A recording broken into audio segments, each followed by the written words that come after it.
कांग्रेस नेता राहुल गांधी एक बार फिर विदेश दौरे पर निकल चुके हैं। इसे लेकर ऑफिशियल अनाउंसमेंट होना बाकी है। वहीं दूसरी तरफ दिग्विजय सिंह के भाई लक्ष्मण सिंह को कांग्रेस पार्टी ने निष्कासित कर दिया है। राहुल गांधी और रॉबर्ट वाड्रा पर टिप्पणी को लेकर यह मामला जो है देखने के लिए मिला है। तो क्या है पूरा माजरा, विस्तार से जानते हैं। राहुल गांधी एक बार फिर विदेश यात्रा पर निकले, इसकी चर्चा क्यों हो रही है। तो इस वक्त आपने देखा होगा कि कैसे पहलगाम अटैक हुआ, उसके बाद ऑपरेशन सिंदूर और उसके बाद भारत सरकार ने जो है आप कह सकते हैं कि पूरी एक डेलीगेशन की टीम बनाई, जिसे उन्होंने बाहर भेजकर पाकिस्तान के एजेंडे को बाहर बेनकाब कर दिया। और हमेशा से राहुल गांधी जब बाहर जाते हैं, जब विदेश जाते हैं, तो वहां जाने के बाद भारत के खिलाफ का बयान देते हैं।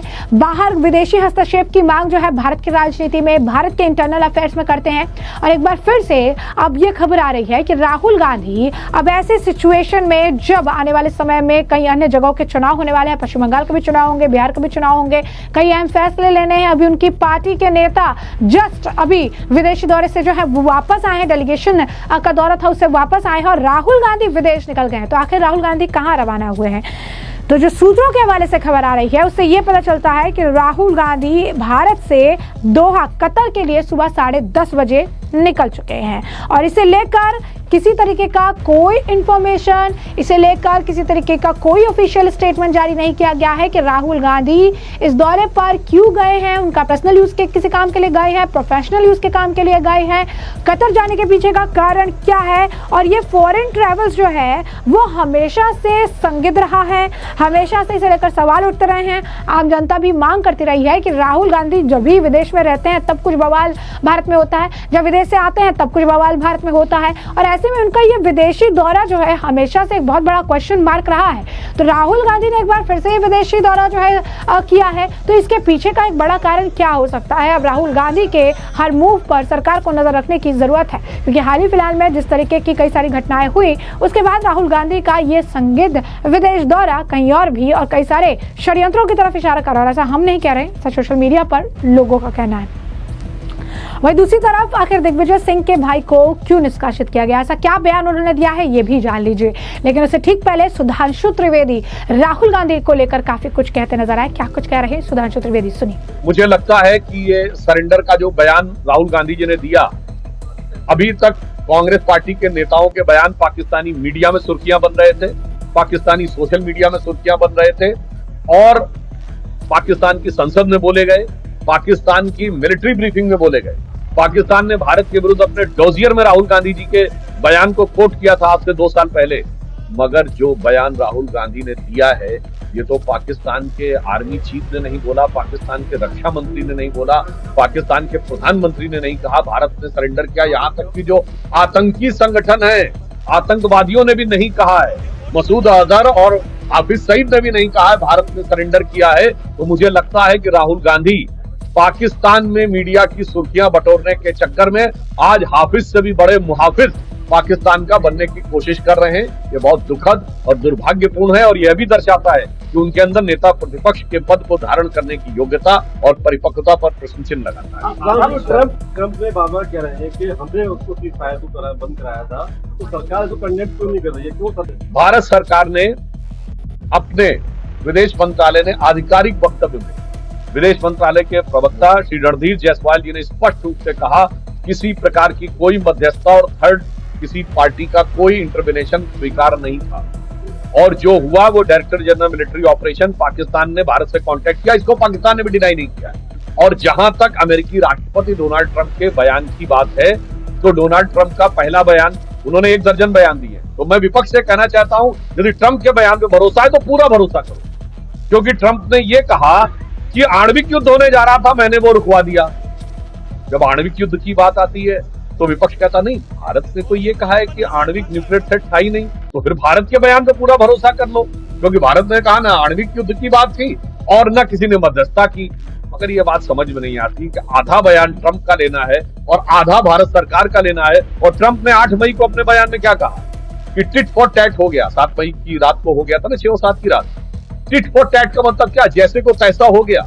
जैसे का मतलब ये उनका स्वीकारोक्ति है कि पाकिस्तान ने पहलगाम करवाया और टैट का अर्थ हुआ यानी भारत ने ठोक दिया। तो सुधांशु त्रिवेदी का बयान आपने सुना। बात कर लेते हैं दिग्विजय सिंह के भाई की। तो मध्य प्रदेश के पूर्व मुख्यमंत्री और कांग्रेस के वरिष्ठ नेता दिग्विजय सिंह के छोटे भाई और पूर्व सांसद लक्ष्मण सिंह को कांग्रेस पार्टी ने 6 साल के लिए निष्कासित कर दिया है। कांग्रेस अनुशासन समिति ने यह कदम लक्ष्मण सिंह की ओर से पार्टी विरोधी गतिविधियों और वरिष्ठ नेताओं और विशेष रूप से पूर्व राष्ट्रीय अध्यक्ष राहुल गांधी और रॉबर्ट वाड्रा के खिलाफ की गई टिप्पणियों के चलते उठाया है। दरअसल लक्ष्मण सिंह ने बीते दिनों एक विवादास्पद बयान दिया था, जिसमें उन्होंने राहुल गांधी, रॉबर्ट वाड्रा, जम्मू कश्मीर के मुख्यमंत्री उमर अब्दुल्ला पर निशाना साधा था।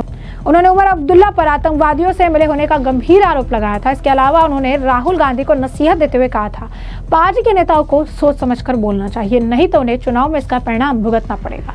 लक्ष्मण सिंह ने यह भी कहा था, अगर पार्टी को मुझे निकालना है तो आज ही निकाल दे। उन्होंने राहुल गांधी को लेकर टिप्पणी की थी, कहा था रॉबर्ट वाड्रा कहते हैं कि मुसलमानों को सड़क पर नमाज नहीं पढ़ने दिया जा रहा है, इसलिए आतंकी हमला हुआ है। साथ ही लक्ष्मण सिंह ने कहा था कि राहुल गांधी को पहलगाम की घटना पर सोच समझकर बोलना चाहिए। इन लोगों की नादानी के कारण ही इस तरह की घटना होती है, नहीं तो किसी की हिम्मत ही नहीं है पार्टी ने नहीं नुकसान पहुंचाने वालों की जगह। लक्ष्मण सिंह के इस बयान को पार्टी को नुकसान पहुंचाने वाला बताया गया। हाल ही में जब राहुल गांधी भोपाल के संगठन की बैठक में शामिल होने के लिए पहुंचे थे तो उन्होंने कहा कि पार्टी के खिलाफ बोलने वालों पर कार्रवाई होगी। राहुल गांधी ने 2 टूक कहा था कि पार्टी की छवि को नुकसान पहुंचाने वालों को पार्टी में रखने की कोई जरूरत नहीं है। कांग्रेस संगठन महामंत्री संजय कामले ने कहा कि इस कार्रवाई से कांग्रेस ने बड़ा संदेश दिया है। लंबे समय के बाद बड़े नेता पर अनुशासन समिति की कार्रवाई की गई। अगर किसी नेता या कार्यकर्ता को दिक्कत है तो वे पार्टी फोरम को अपनी बात रखें, सोशल मीडिया या फिर वीडियो जारी कर पार्टी के खिलाफ बयानबाजी न करें। लक्ष्मण सिंह के निलंबन पर बीजेपी ने उन्हें तंज कसा है, तो वहीं कांग्रेस इसे एक बेहतर आप कह सकते हैं कि अनुशासनात्मक कार्रवाई जो है बता रही है। तारिक अनवर कांग्रेस के नेता है, क्या कुछ कह रहा है उनका सुनिए। सांसद लगातार वो पार्टी विरोधी कार्य कर रहे थे, डिसिप्लिन कर रहे थे, पार्टी के खिलाफ बोल रहे थे, पार्टी नेतृत्व के खिलाफ बोल रहे थे।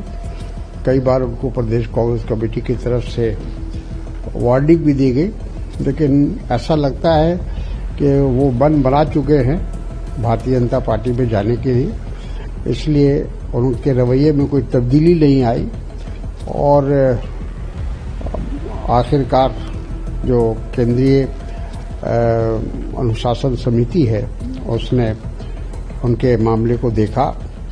प्रदेश कांग्रेस कमेटी और वहां के प्रभारी दोनों ने उनके पार्टी से निष्कासित करने का रिकमेंडेशन किया। उसके बाद समिति ने फैसला लिया है कि उनको 6 साल के लिए पार्टी से निष्कासित किया जाए। तो जैसे कि आपने उनका बयान सुना, वहीं बीजेपी इस मामले को लेकर तंज कस रही है। भाजपा विधायक भगवान दास सबनानी ने कहा, लक्ष्मण सिंह ने समय समय पर कांग्रेस को आगाह किया, इससे लक्ष्मण सिंह को ही नुकसान हुआ। लक्ष्मण ने सच्ची बात कही, राहुल गांधी मध्य प्रदेश में सृजन करने आए, विसर्जन की परिणति शुरू हो गई। कांग्रेस में सच बोलने वाले और राष्ट्रवाद की बात करने वालों को ये भुगतना ही पड़ता है। ये कांग्रेस का दुर्भाग्य है, इसके लिए कुछ नहीं किया जा सकता है। ऐसे में हमने आपको जो पूरा मामला विस्तार से बताया, तमाम बयान आपने सुने और इस मामले पर अब आपकी जो राय हो कमेंट सेक्शन में कमेंट करके जरूर से जरूर साझा करिएगा। धन्यवाद।